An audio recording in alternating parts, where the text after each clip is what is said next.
এই যে সরকারের পক্ষ থেকে আনলফুল অ্যাসেম্বলি, এটা তার কোনো ডকুমেন্ট দেখাতে পারেনি। দুটো থানা, হেয়ার স্ট্রিটে 84 জন, বউবাজারে 10 জন, টোটাল 94 জন তাদের অ্যারেস্ট করা হয়েছিল। আজকে আদালত উভয় কেসে এই 94 জনকেই পিআর বন্ডে 500 টাকার পিআর বন্ডে একটি আদালত, 84 জনকে আরেকটি আদালত 2000 টাকার পিআর বন্ডে তাদের ছাড় দিল। ওই একই ঘটনা।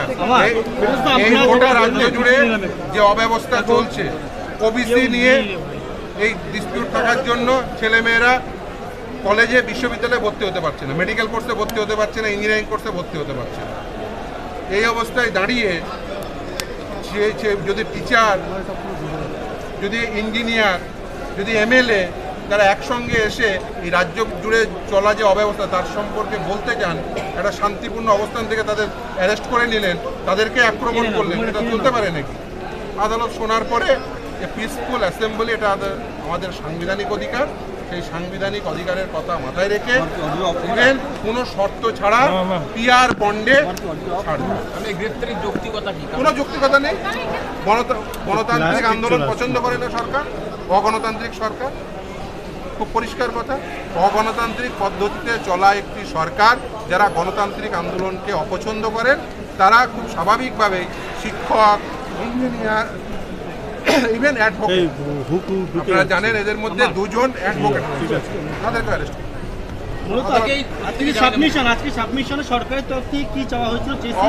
মূলত অবজেকশন করেছিল বেলের, কিন্তু আদালত সেই অবজেকশনের কোনো গ্রাহ্যতা দেননি।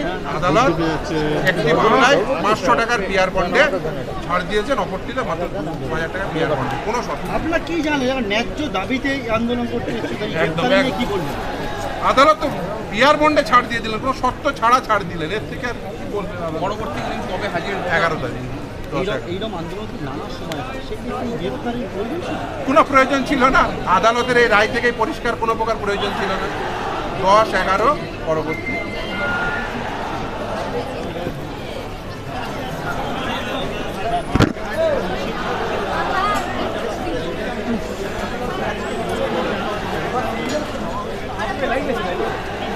আমি বলেছি একেবারে এই যে অ্যারেস্ট করা হয়েছে এটা একেবারেই অযাচিত, এটা করা যায় না। তার কারণ সংবিধান ভারতবর্ষের প্রতিটি নাগরিককে শান্তিপূর্ণ অবস্থান করার অধিকার দিয়েছে, সেটা মৌলিক অধিকার। সেই মৌলিক অধিকার খর্ব কেউ করতে পারেন না। একজন শিক্ষক, একজন অ্যাডভোকেট, একজন ইঞ্জিনিয়ার, একজন এমএলএ বলতে পারবেন না যে তাদের বাড়ির ছেলেরা মেডিকেল কলেজে ভর্তি হতে পারছেন না, বলতে পারবেন না তাদের বাড়ির ছেলেরা ইঞ্জিনিয়ারিং কলেজে ভর্তি হতে পারছেন না, বলতে পারবেন না যে এসআইআর নিয়ে যা ঘটছে সেটা ঘটাটা অনুচিত, এটা বলতে পারবেন না। বলতে পারবেন না ওয়াকআপ যে অ্যামেন্ডমেন্ট আনা হয়েছে সেটা সঠিক হয়নি, সেটা সাংবিধানিক যে প্যারামিটার রয়েছে তার পরিপন্থী, এটা বলা যাবে না।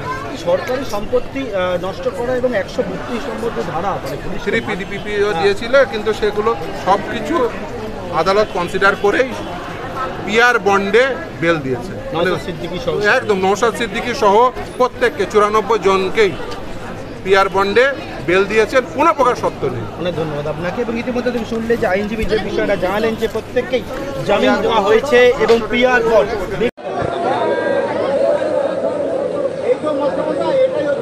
একটু সরে যাও দাদা, একটু সরে যাও,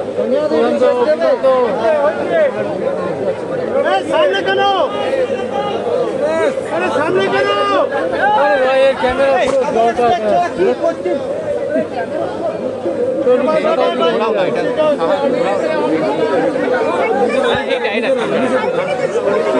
ক্যামেরা সাদা বন্ধ কি হচ্ছে সব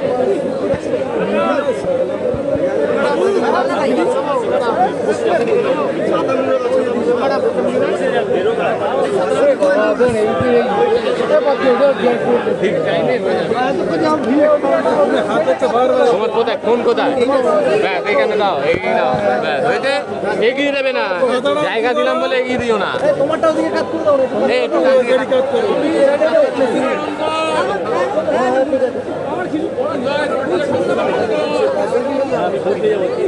ধরো স্বাধীন নোট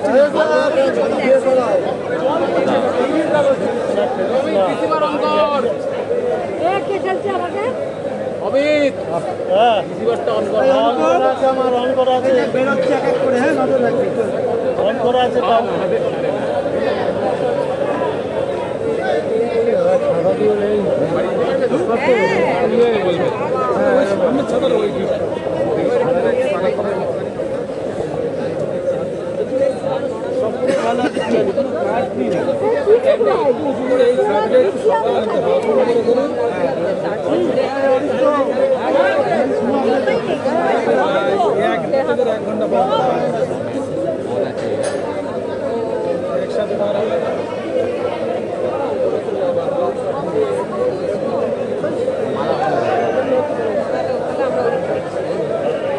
ও বাসও একটাকে বার করে দিয়ে তিনি কথা বলেন, বাকিগুলো বেরিয়ে যাবে, ঝামেলা মিটে যায়।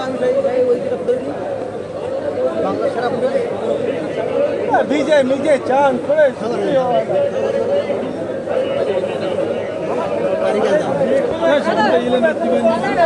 এটাকে বার করে, এটাকে বার করে, বার করে পেছন দিকে এমনি এমনি বেরিয়ে যাবে।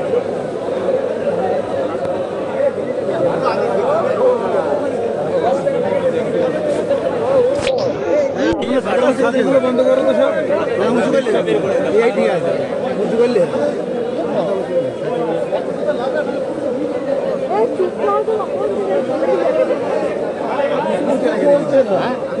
আমি ডিলিট করে দেবো তোমাকে। তোমার এইটা তো আমি ধরে এগিয়ে দেবো না।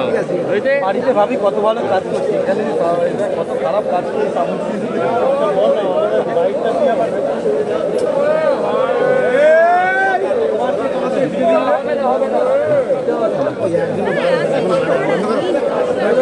বাড়াচ্ছে।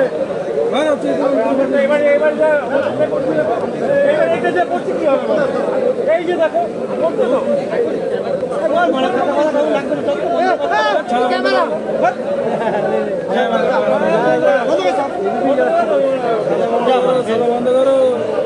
ভাই। আমার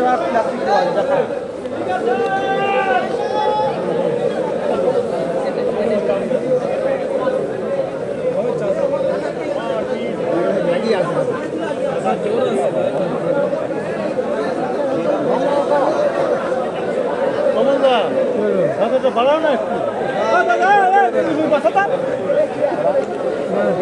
গরম আছে মানে খেয়ে আছে পরে খাতা খুলে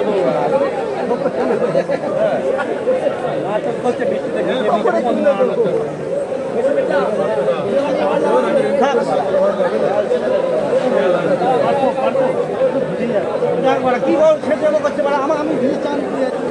ঠিক আছে সবার কিন্তু আরো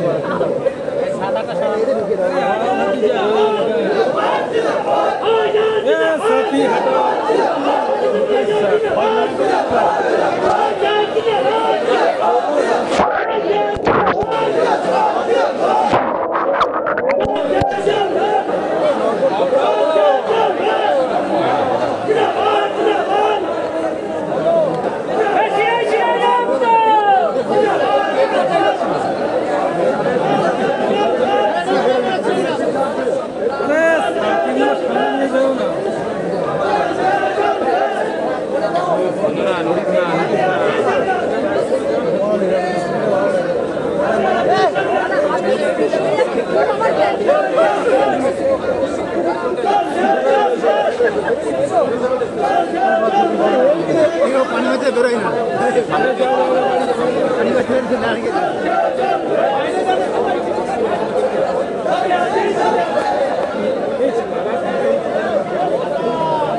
ব্যারিকেডটা ভেঙে যাবে কিন্তু।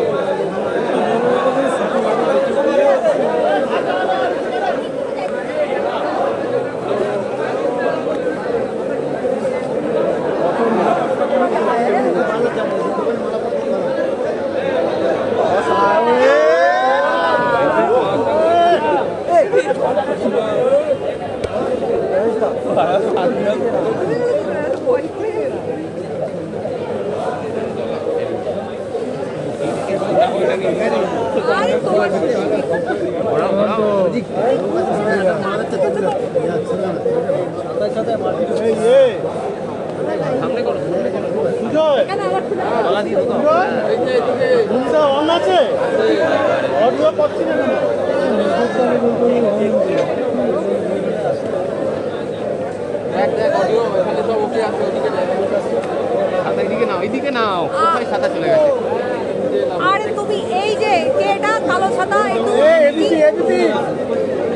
কার কালো এমন রড বেরিয়ে গেছে 10 মিনিট আগে সঞ্জনা ছাড়ো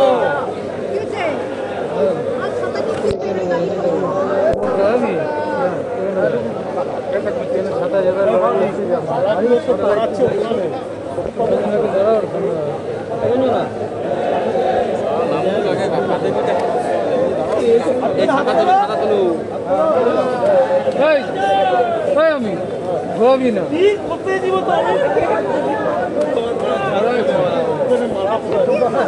মালা পড়াবে তো হ্যাঁ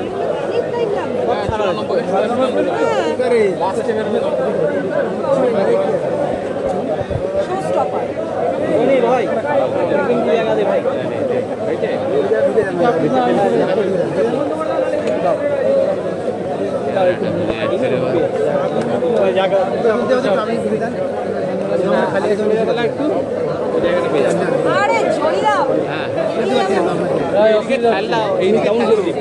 ছাতা এইদিকে ছাড়লো